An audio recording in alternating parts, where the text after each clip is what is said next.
వర్షాభావ పరిస్థితుల నేపథ్యంలో నల్గొండ జిల్లాలో రైతులు వరి, పత్తికి బదులుగా ప్రత్యామ్నాయ పంటలు సాగు చేయాలని వ్యవసాయ శాఖ జాయింట్ డైరెక్టర్ వినోద్ కుమార్ సూచించారు. సాగర్, మూసి ప్రాజెక్టులతో పాటు భూగర్భ జలాలు అడుగుంటున్న తరుణంలో రైతాంగాన్ని చైతన్యం చేస్తున్నట్లు తెలిపారు. పెసర, ఆముదం, జొన్న, అలసందల సాగుపై దృష్టి సారిస్తే ప్రస్తుత పరిస్థితులను అధిగమించవచ్చని పేర్కొన్నారు. రైతులందరికీ అవసరమైన విత్తనాలు అందుబాటులోకి ఉంచామని అధికారులు క్షేత్రస్థాయిలో సమన్వయంతో పనిచేస్తున్నట్లు ఆయన వెల్లడించారు. ఈ సంవత్సరం పర్టికులర్గా ఎల్నినో ప్రభావం వలన వరి పంట వేసుకునే అవకాశాలు దాదాపుగా లేవు అని చెప్పొచ్చు.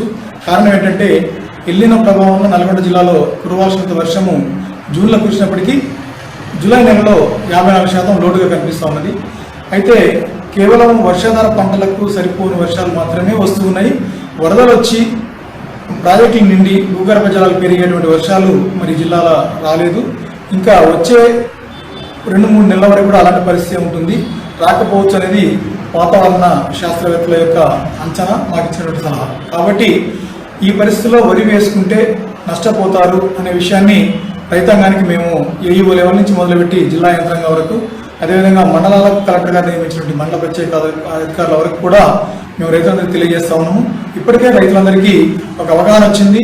పరిస్థితులు వరికి అనుకూలంగా లేవు, మేము వరి వేయకూడదు అనే విషయాన్ని వారు గ్రహించడం జరిగింది.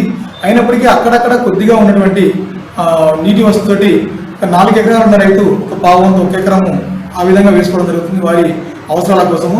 దాదాపుగా జిల్లాలో ఉన్నటువంటి గత సంవత్సరం సాగైన 5,35,000 ఎకరాల వరిలో దాదాపుగా ఒక 50% మాత్రమే సాగే అవకాశం మేము అంచనా వేయడం జరిగింది.